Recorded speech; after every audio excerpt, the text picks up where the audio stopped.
अस्सलाम वालेकुम।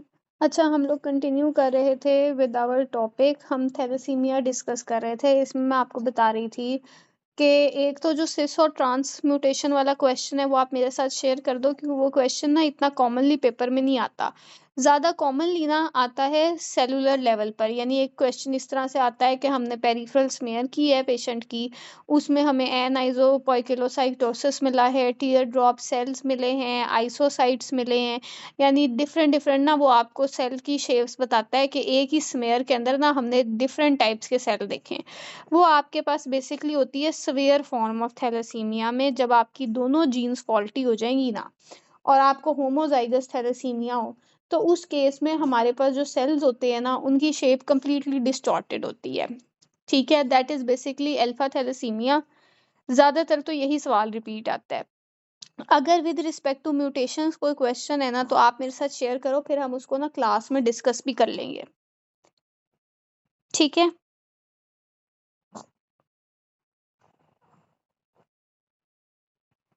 अच्छा, अब हम आगे चलते हैं फिर विद मेगैलोब्लास्टिक एनीमिया। अब बेसिकली ना जो मेगैलोब्लास्टिक एनीमिया होते हैं ना ये एक ब्रॉड टर्म है।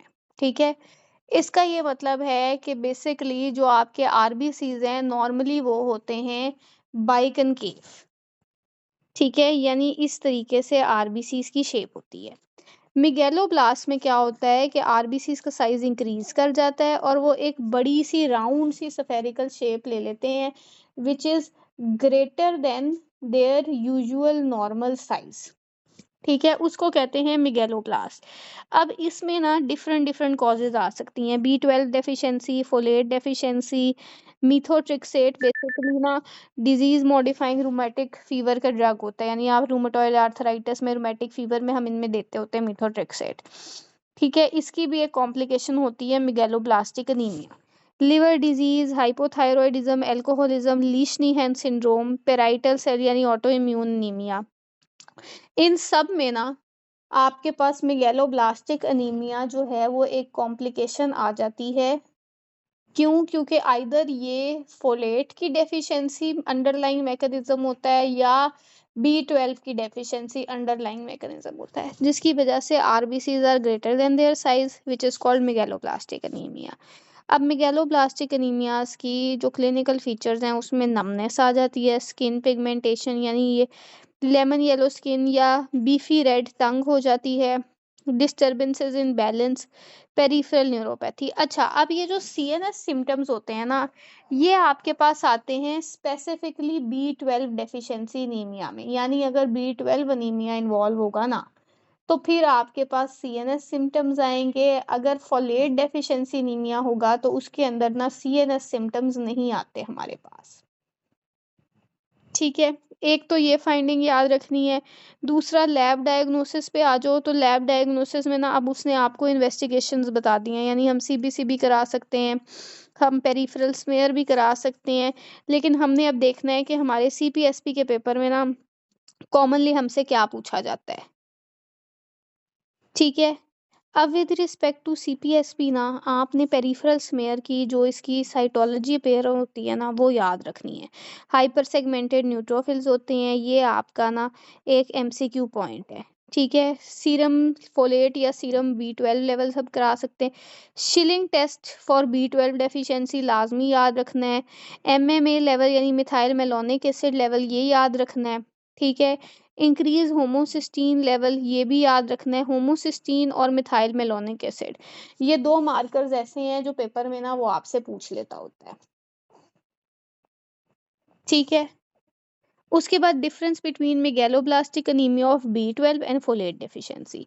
अच्छा, अब पेपर में ना अक्सर आपको ये सवाल आ जाता होता है, पेशेंट है उसने मीट खाई है, ठीक है, उसको कौन सा एनीमिया है कि वो वेजिटेबल्स नहीं लेता।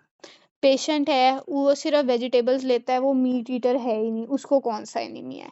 तो ऐसे में ना आपने डिफरेंशिएट करना होता है between folate deficiency and between B12 deficiency.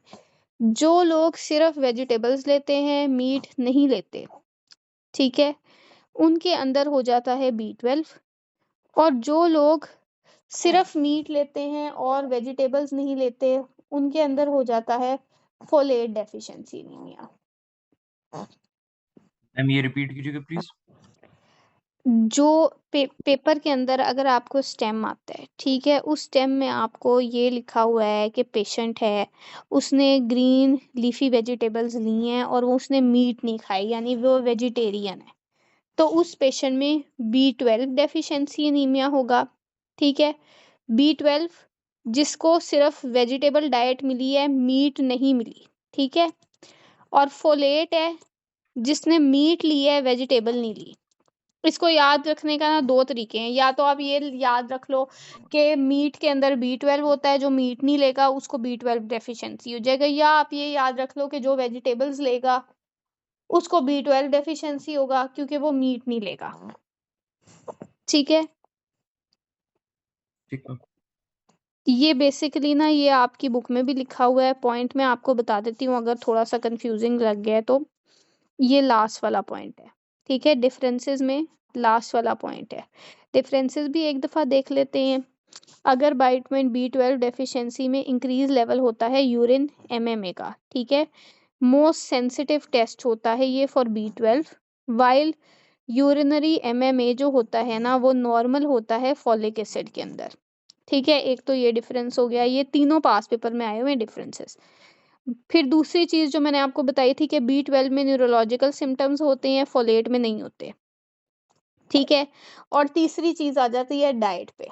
सबसे कॉमनली अगर आप पूछो ना कि CPSP में ज्यादा कॉमनली किस तरह से सवाल आता है, तो सबसे कॉमनली आता है डाइट के ऊपर बेस्ड। ठीक है, लेकिन ये दोनों सवाल भी पूछ लिए जाते हैं।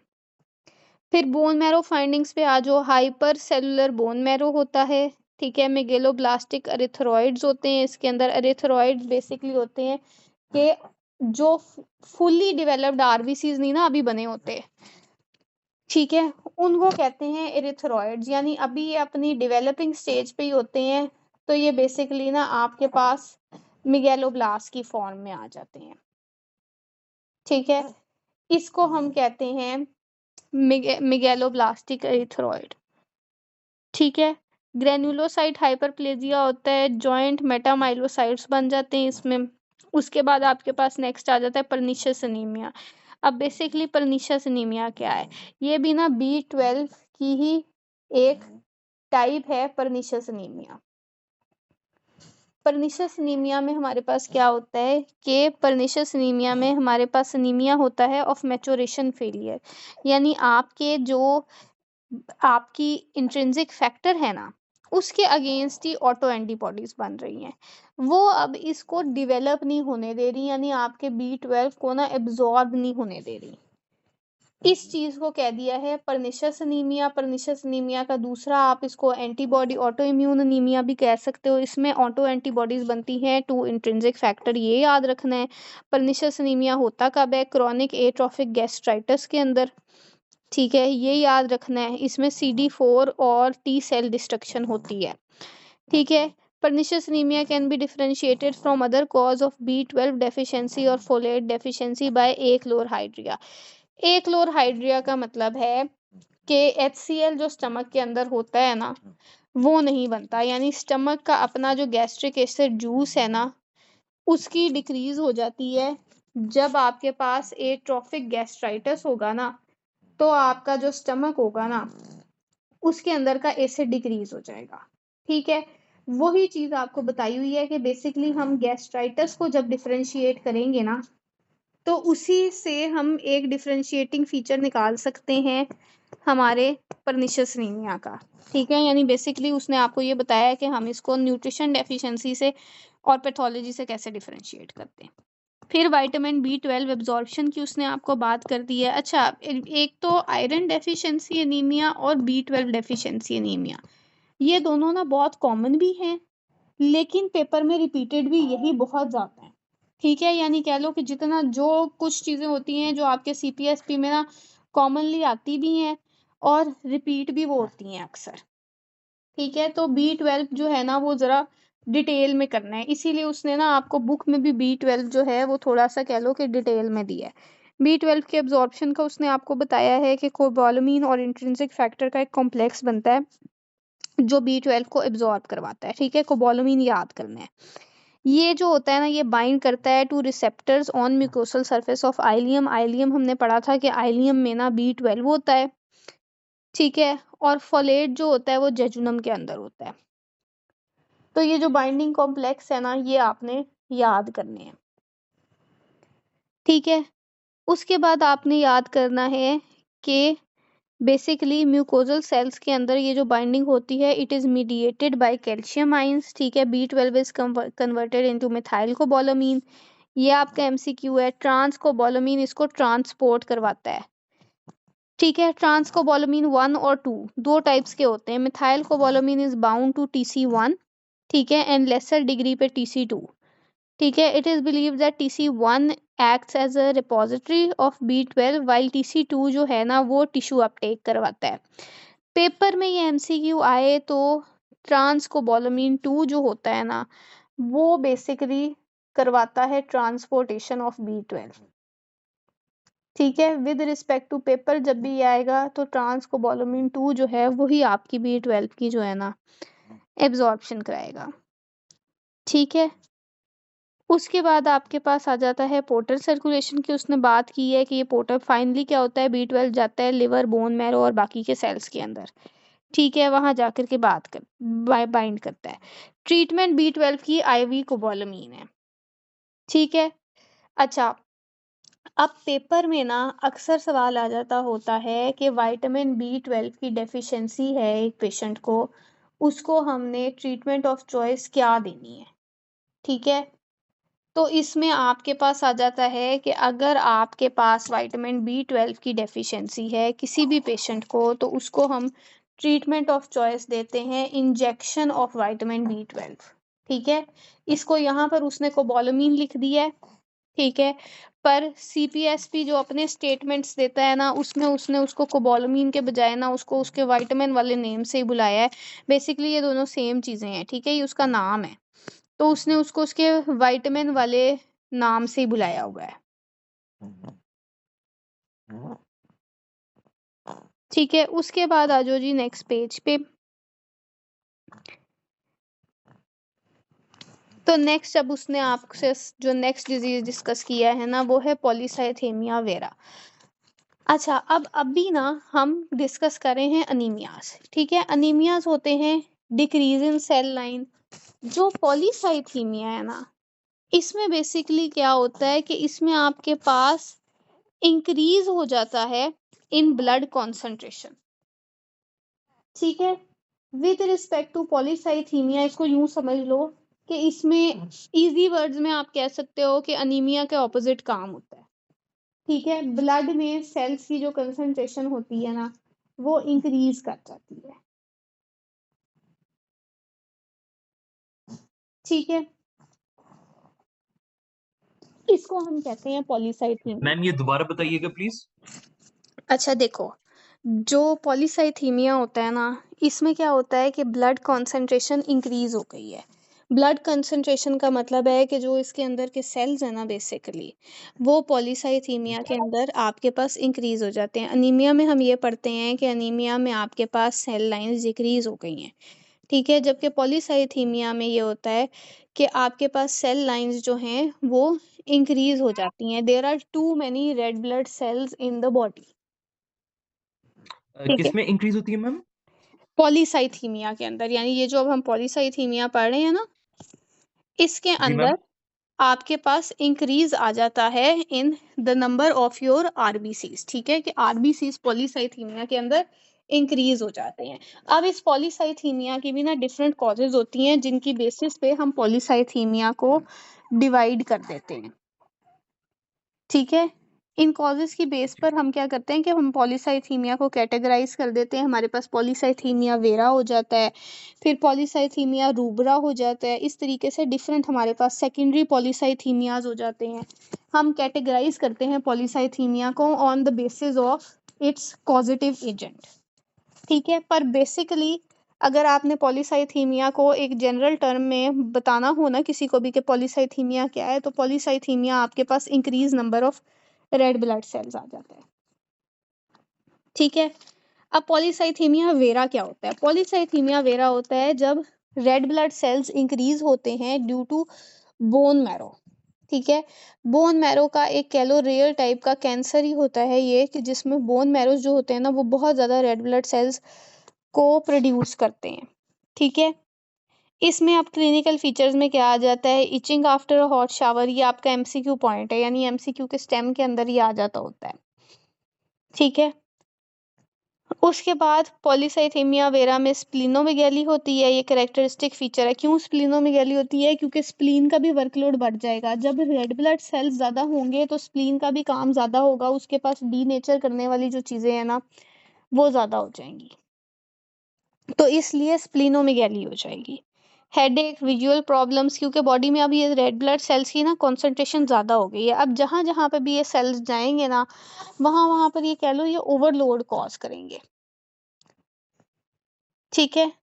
तो ये आपकी बेसिकली पॉलीसाइथीमिया के क्लिनिकल फीचर्स है। पॉलीसाइथीमिया वेरा अब होता क्यों है, क्यों ये बोन मैरो फेलियर होता है, तो इसमें जो जीन होती है ना वो होती है जैक2 काइनेज म्यूटेशन, ये एमसीक्यू है।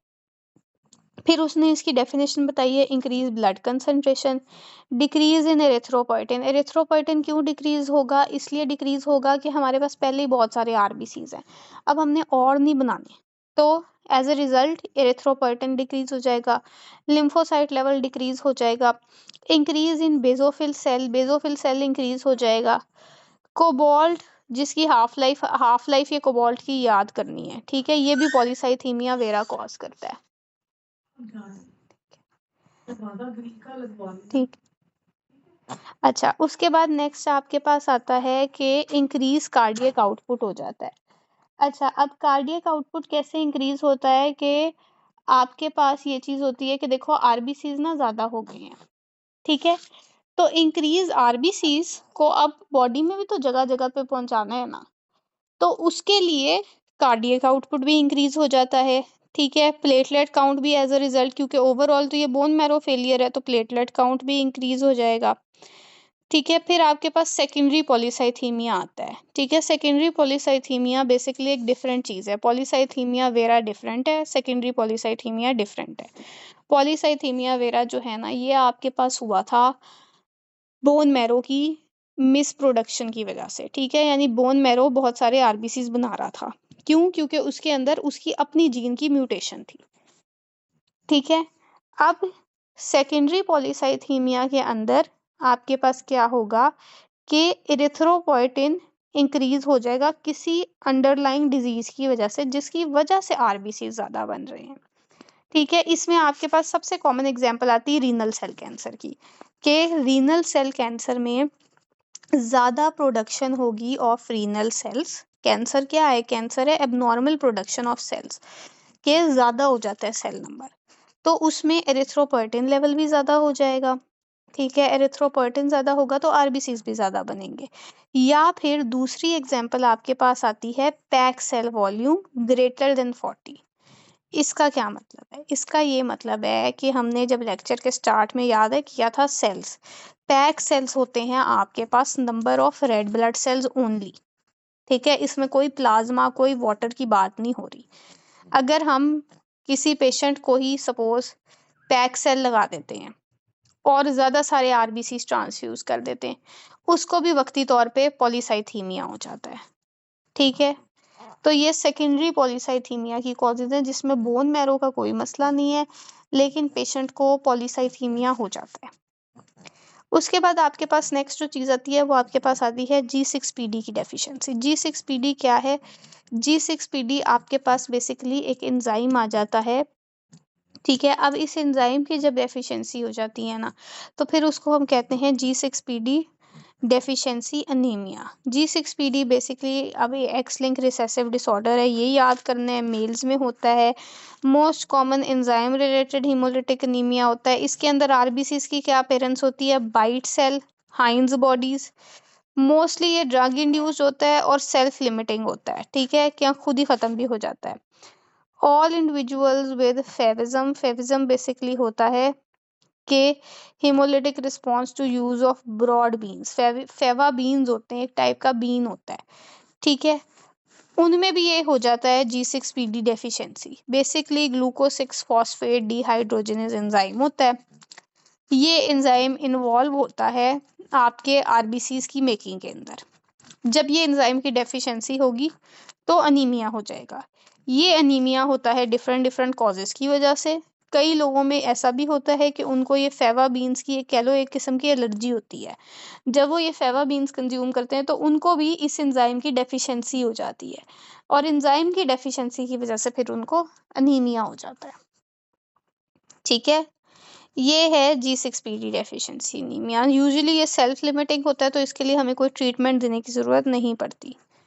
फिर आ जाओ ऑटो इम्यून हीमोलिटिक अनीमियाज पर। अब ये ऑटो इम्यून हीमोलिटिक अनीमियाज ना एक ब्रॉड टर्म है। हीमोलिटिक अनीमियाज मैंने आपको बताया था वो सारे अनीमियाज जिनमें आरबीसीज का ब्रेकडाउन हो रहा है। ठीक है, ऑटो इम्यून क्यों है? ये ऑटो इम्यून होते हैं जब आपकी अपनी ही बॉडी के कोई सिस्टम में ऐसा डिफेक्ट हो, ये ऑटो इम्यून लेवल पर हीमोलाइसिस हो इनका। सबसे common cause of primary auto immune haemolytic anaemia is idiopathic, यानी अननोन कॉज होती है इसकी। ठीक है, autosomal autoimmune haemolytic anaemia is an example of type 2 hyper sensitivity. ये भी आपका एमसीक्यू है। इसमें अब वार्म और एंटीबॉडी भी होती है और कोल्ड एंटीबॉडी भी होती है। ठीक है, warm antibody haemolytic anaemia most common anaemia होता है, आईजीजी मीडिएटेड होता है। ठीक है, कोल्ड एंटीबॉडी या cold agglutination disease less common होता है, उसमें आईजीएम इन्वॉल्व होती है। दोनों आपने याद करनी है। Cold agglutination antibody in autoimmune hemolytic anemia is directed against reticulocytes. The causative autoantibodies are maximally reactive to 0 to 10 degrees. अब बेसिकली उसने आपको ये बताया है कि देखो दो टाइप की एनीमिया है, एक वार्म है, एक कोल्ड है। कोल्ड को इसलिए कोल्ड कहते हैं कि इसका जो रिएक्शन होता है ना वो 0 से 10 डिग्रीज पे होता है, यानी टेम्परेचर कम होता है। वार्म का जो रिएक्शन होता है ना वो ज़रा हायर टेम्परेचर्स पे होता है। वार्म में आईजीजी इन्वॉल्व होता है, कोल्ड में आईजीएम इन्वॉल्व होता है। ठीक है, उसके बाद आपके पास आ जाता है रेटिक काउंट। तो रेटिक काउंट मैयर होता है इफेक्टिवनेस ऑफ एरिथ्रोपोएसिस का, यानी बेसिकली किस किस तरीके से आरबीसीज आपके पास बन रहे हैं। ठीक है, लाइक बीटा थैलीसीमिया में या इस तरीके से। तो reticulocytosis is most commonly seen in haemolytic anaemia.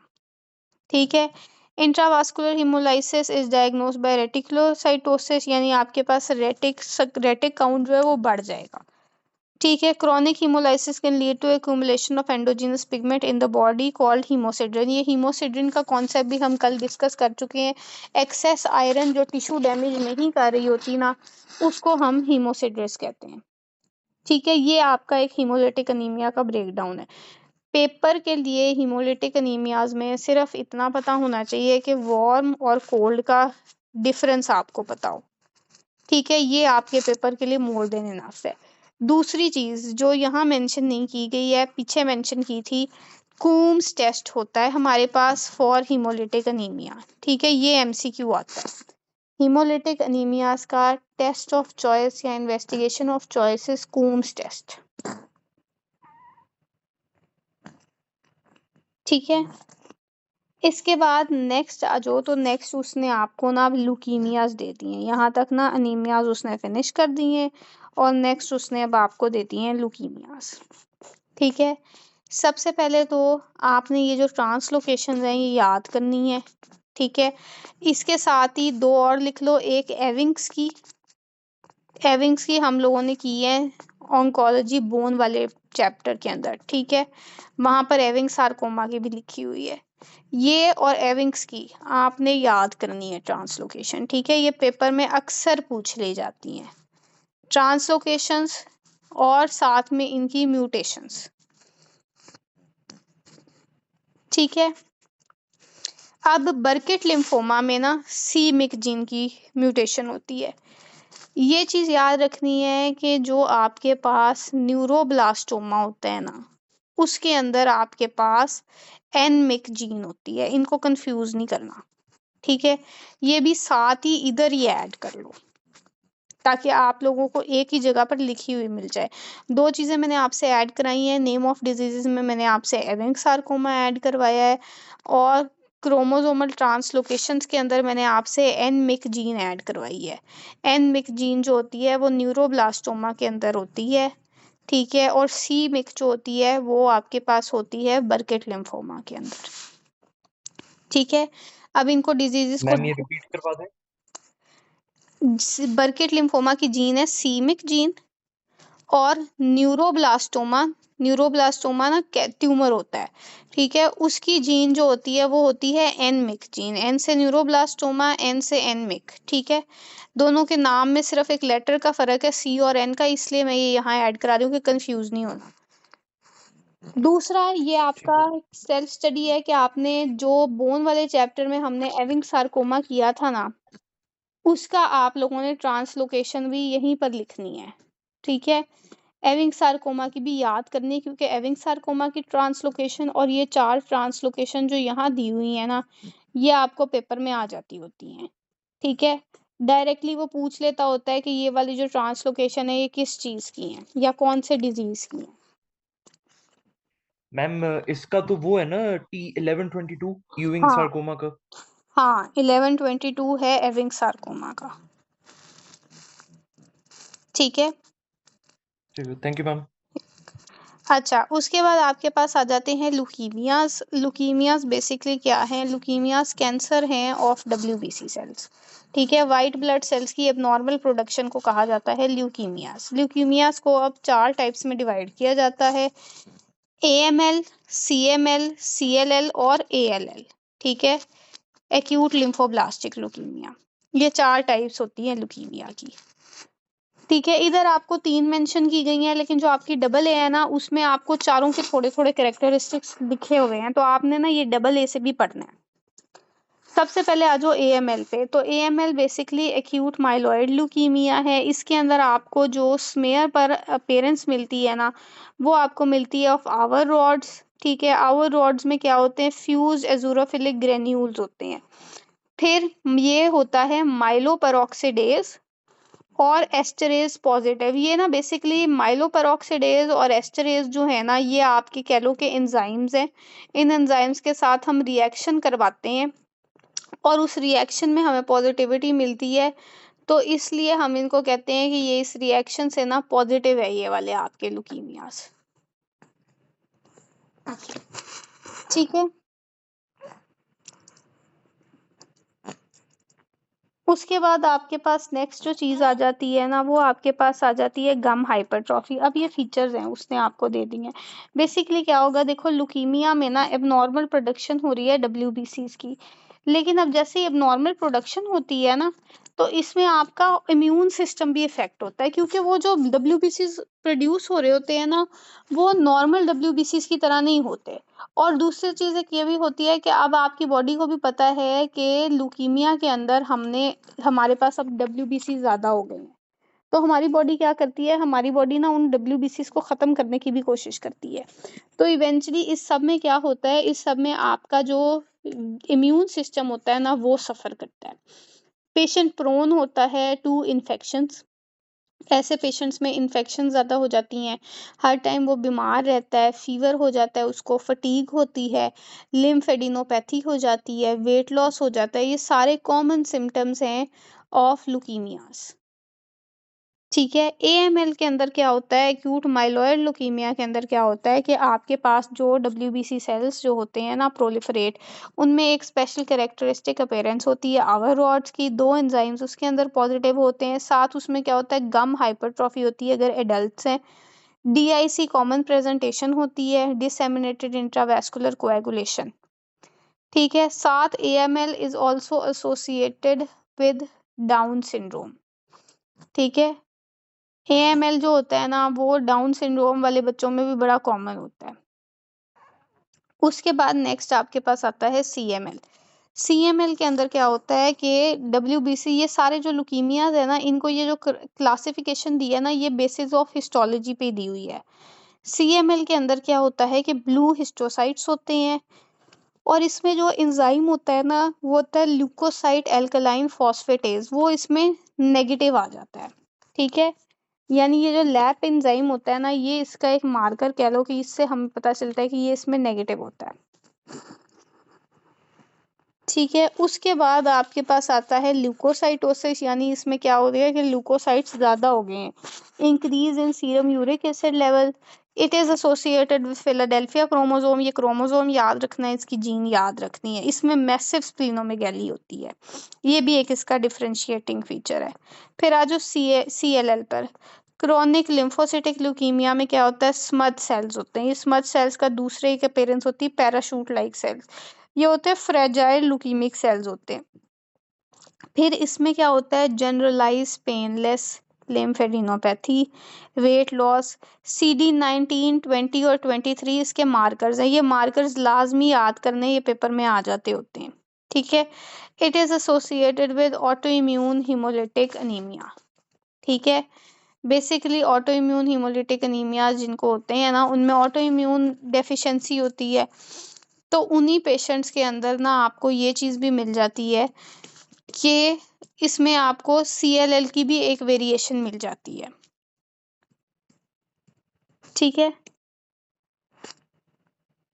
अब फिर नेक्स्ट आपके पास जो चीज़ आ जाती है ना, वो ये है कि AML के विद रिस्पेक्ट टू AML के ना डिफरेंट वेरिएंट्स होते हैं। ये यहाँ आपको मेंशन नहीं है, लेकिन आपके जो CPSP का पेपर है, आपके जो AA है ना, उसके अंदर ये एक सवाल आए हुए हैं। ठीक है। AML के ना 3 वेरिएंट्स होते हैं, M1, M2, M3। ठीक है। ये बेसिकली इसकी सेल हिस्टोलॉजी की बेसिस पर ना इसके 3 वेरिएंट्स हमने डिवाइड किए होते हैं, जिसमें इसके सेलुलर लेवल पे डिग्री ऑफ सेवेरिटी के हिसाब से किया होता है। ये आपको डिटेल ज़्यादा पता होनी ज़रूरी नहीं है, लेकिन पेपर के अंदर ना CPSP के में कई जगह स्टेम में उन्होंने ना M3 वेरिएंट का जिक्र किया हुआ है। तो ताकि आप कंफ्यूज ना हो जाओ, यहाँ पे मैं आपको बता रही हूँ कि एक्यूट माइलॉइड ल्यूकीमिया जो होता है ना, उसकी 3 वेरिएंट्स होते हैं, M1, 2 और 3। उनको डिवाइड किया जाता है बेसिकली बेसिस ऑफ हिस्टोलॉजी पर और डिग्री ऑफ सेवेरिटी के ऊपर। एक चीज़ तो ये, दूसरी चीज़ है AML की जीन। AML की जीन भी पेपर में पूछ ली जाती है। CML के ऊपर ही लिख लो 821। ठीक है। 821 आपके पास AML की जीन है। ठीक है। ये आपके से पेपर में पूछ ली जाती है, इसलिए इसको जो है ना वो आपने याद करना है। ठीक है। ये आपका ऑल इन ऑल एक कह लो। मैम एक क्वेश्चन, जी जी। ये अक्यूट AML जो है ये चिल्ड्रन में ज्यादा होता है और क्रॉनिक जो है ओल्ड एज में होता है ना CML? हाँ, most common leukaemia in children is AML, और CLL जो होता है ना ये ओल्ड एज में ज़्यादा होता है। ठीक हो गया ma'am, thank you ma'am. Welcome. अच्छा, उसके बाद आपके पास नेक्स्ट आ जाता है मल्टीपल माइलोमा। ठीक है। अब मल्टीपल माइलोमा बेसिकली क्या होता है कि जैसे ल्यूकीमिया था ना, ल्यूकीमिया आपके पास क्या था, WBCs का कैंसर था। उसी तरीके से मल्टीपल माइलोमा जो होता है ना, ये आपके पास प्लाज्मा सेल्स का कैंसर हो जाता है। ये एक रेयर ब्लड कैंसर होता है बोन मैरो के अंदर, जिसमें एबनॉर्मल प्रोडक्शन हो जाती है प्लाज्मा सेल्स की। ठीक है। अब ये जो मेलिग्नेंट प्लाज्मा सेल्स होते हैं ना, ये एक एंटीबॉडी सिक्रीट करते हैं जिसको कहते हैं एम प्रोटीन।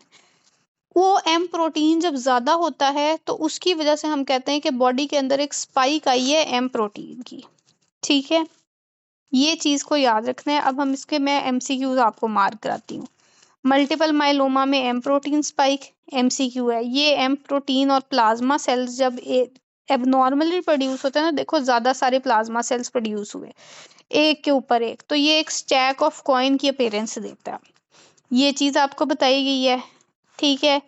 इम्यूनोग्लोबुलिन चेंज जो यूरिन के अंदर होती है ना, वो बेंसटोन प्रोटीन कहते हैं उसको। इन्वेस्टिगेशन ऑफ चॉइस इसकी याद करनी है। फिर इसके फीचर्स का एक निमोनिक उसने आपको दे दिया है, क्रैब। हाइपरकैल्सीमिया हो जाता है, उसी हाइपरकैल्सीमिया की वजह से कॉन्स्टिपेशन भी होती है। रीनल फेलर, अनीमिया और बोन पेन या बैक पेन। ठीक है। जब आप ऐसे पेशेंट का एक्सरे करते हो ना, तो उसमें आपको बोन की अपीयरेंस में ना पंच्ड आउट लिटिक लियन मिलती है। ठीक है। Lesion in the skull is called rain drop sign. उसमें फिर स्कल के अंदर भी एक लियन मिलती है, उसको कहते हैं रेन ड्रॉप साइन, कि वो एक ना ऐसे स्कल बना होता है और उसके अंदर ना इधर करके एक हॉलो सा एरिया होता है, रेन ड्रॉप की तरह लगता है, तो उसको कहते हैं रेन ड्रॉप साइन। ठीक है, ये आपका है मल्टीपल माइलोमा। मल्टीपल माइलोमा में ट्रीटमेंट में ना हम फिर पेशेंट को जो है ना वो इम्यूनोग्लोबुलिन्स पे लगाते होते हैं।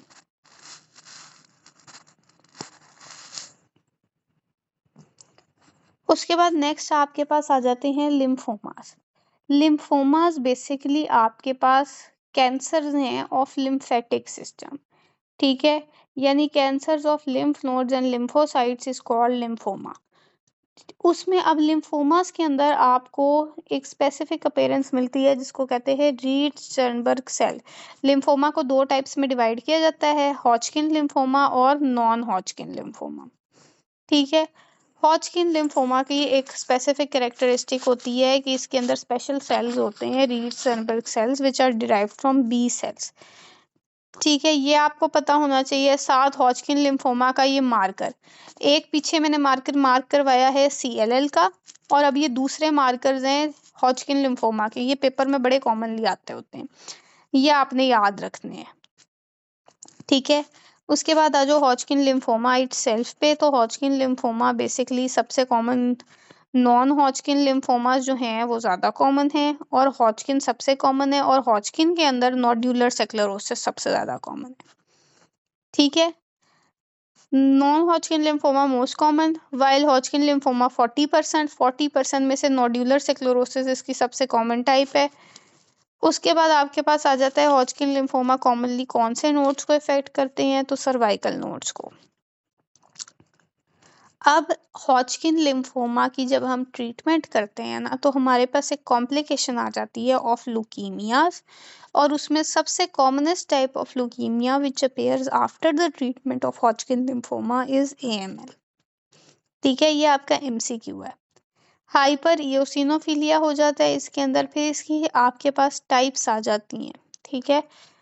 4 टाइप्स आती हैं आपके पास इसकी, नोड्यूलर स्क्लेरोसिस, ठीक है, मोस्ट कॉमन टाइप है, उसमें मीडियास्टाइनल इन्वॉल्वमेंट होती है, ये MCQ है। Mixed cellularity second most common type है। लिम्फोसाइट प्रीडोमिनेंट में MCQ आता है, बेस्ट प्रोग्नोसिस है इसका, और इसमें पॉपकॉर्न शेप सेल्स होते हैं। लिम्फोसाइट डिप्लीटेड जो होती है ना इसका वर्स्ट प्रोग्नोसिस होता है, सबसे ज़्यादा अग्रेसिव होती है। मॉर्फोलॉजी ऑफ नोड्यूलर स्क्लेरोसिस, तो नोड्यूलर स्क्लेरोसिस जो हॉजकिन लिम्फोमा की टाइप होती है ना, इसमें जब हम स्मेयर करते हैं ना तो हमारे पास बैंड्स ऑफ कोलेजन आते हैं, ठीक है। These are basically composed of dense collagen with interspersed small lymphocytes. Lacunar type के रीड-स्टर्नबर्ग सेल्स आते हैं हमारे पास, characteristic lacunar type of Reed-Sternberg cell with distinctive pericellular halo. Background में बेसिकली सेवरल टाइप्स के आपके पास लिम्फोसाइट्स और हिस्टोसाइट्स इयोसिनोफिल्स आते हैं। बेसिकली ना शॉर्ट वर्ड्स में अगर मैं आपको समझाऊं तो इसमें आपको ये बताया गया है कि नोड्यूलर स्क्लेरोसिस जो हॉजकिन लिम्फोमा की टाइप है ना, इसमें बैंड्स ऑफ कोलेजन होते हैं और लेक्यूनर रीड-स्टर्नबर्ग सेल्स होते हैं। सिंपल सी चीज़ है। पेपर में हॉजकिन लिम्फोमा के ज़्यादातर जो सवाल आते हैं ना वो सिंपल सिंगल स्टेटमेंट आते हैं। तो आपसे पूछ लेगा इसकी ट्रांसलोकेशन, इसकी टाइप्स पूछ लेगा सबसे कॉमन कौन सी है, कॉम्प्लिकेशन में पूछ लेगा लुकीमिया सबसे कॉमन कौन सा होता है, ठीक है। इस तरीके के सवाल आते हैं, ज़्यादा कोई बहुत ऐसे हार्ड एंड फास्ट या बड़े कह लो डिफिकल्ट क्वेश्चंस नहीं आते। फिर हॉजकिन और नॉन हॉजकिन का उसने आपको कंपैरिजन दिया है, हॉजकिन यंग लोगों में होता है, नॉन हॉजकिन ज़रा हायर एज ग्रुप में होता है। हॉजकिन में सिंगल या एक्सियल ग्रुप यानी एक साइड के लिम्फ नोड्स जो हैं वो इन्वॉल्व होते हैं, नॉन हॉजकिन में मल्टीपल लिम्फ नोड्स इन्वॉल्व हो जाते हैं। हॉजकिन का जो स्प्रेड है ना वो कंटिगुअस स्प्रेड है। कंटिगुअस का मतलब है कि अगर सपोज लेफ्ट साइड से स्टार्ट हुआ तो लेफ्ट पे जाएगा,